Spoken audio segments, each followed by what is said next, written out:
a fiercely inquisitive and energetic young girl. She's the lead researcher of the space station Herda. Whether it's managing opinionated staff or courteously but firmly responding to the Intelligentsia Guild's devious demands, Asta handles it all effortlessly. After all, commanding a space station is much easier than taking over the family business.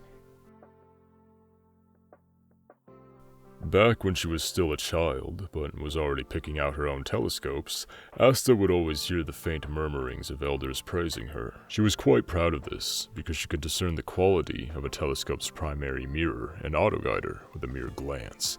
It wasn't until she drew within earshot one day that she learned they were actually tutting and tisking at her. How could such a little girl manage to pick out such expensive items? Personal hobbies don't exist in the eyes of these people. All they chose to see is a pampered little princess. You like stars? Oh, I get it. You're a little girl. You all like sparkly things. Yes, I'm researching protostars at the moment. I hope to name the stars I discover after myself, just like those famous astronomers of old. Is that all? Shall we name this planet after you for your next birthday? How about 2 planets? Those are actually quite cheap. Hey, where are you going? Asta! Asta! She knows that it doesn't matter whether she and her mother are reliable volunteers.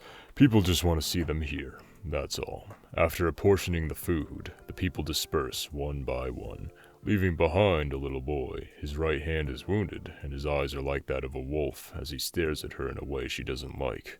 Are you going to ask me to borrow money? I don't want any money. I have to pay back the cost of this meal, but I don't have any money on me. Occasionally, friends she never recognizes would come and ask her if they could borrow money from Asta.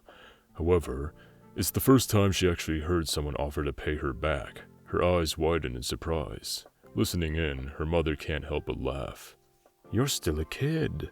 What kind of work can you do? Fight. That's not a good job. How about this? I'll give you a job.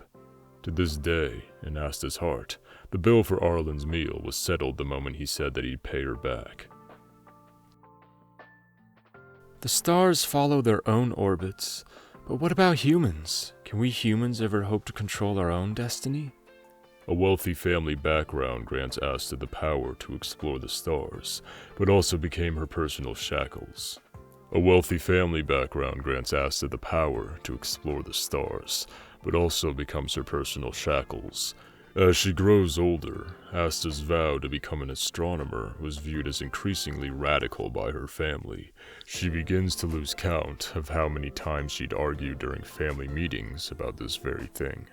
Until one day, after a family meeting, a puppet girl walks in, and one of the family members who were so domineering a moment ago suddenly changes into a yes man. That's the girl? But she'd... No buts. I didn't come all this way to listen to your garbage academic reports. I'd rather listen to this girl debate with you. I want to see her on the space station within 3 days. And with that, the puppet girl walks straight out without looking back. After becoming the lead researcher of the Herda space station, Asta's life is now busier than ever before. She has to manage the researchers and their differing opinions, reply to the numerous correspondence meant for Herda, constantly negotiate with the IPC, and procure equipment from various different sources.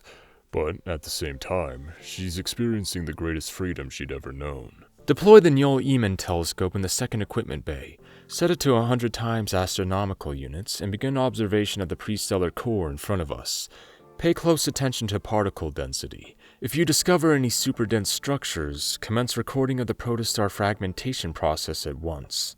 In her spare time, Asta would sometimes consider how Madame Herda never seems to come around anymore after Asta arrived at the space station. She even made inquiries, but was told, If there's no interesting new stuff, I won't bother coming in. I'd rather listen to this girl debate with you. She thought back to the words Herda had casually told her family on that day long ago. The Herda of her memories seems to stand out amongst resplendent starlight, giving her the power to control the starry sky and her own destiny. She had no idea what to expect when she first started out on this journey. All she knew was that she could at long last be rid of the judgmental eyes and petty bickering of her family. She felt she finally understood what the poet was trying to say. One day, we would grow wings and forget what it was like to walk. The light in her eyes became the glittering stars.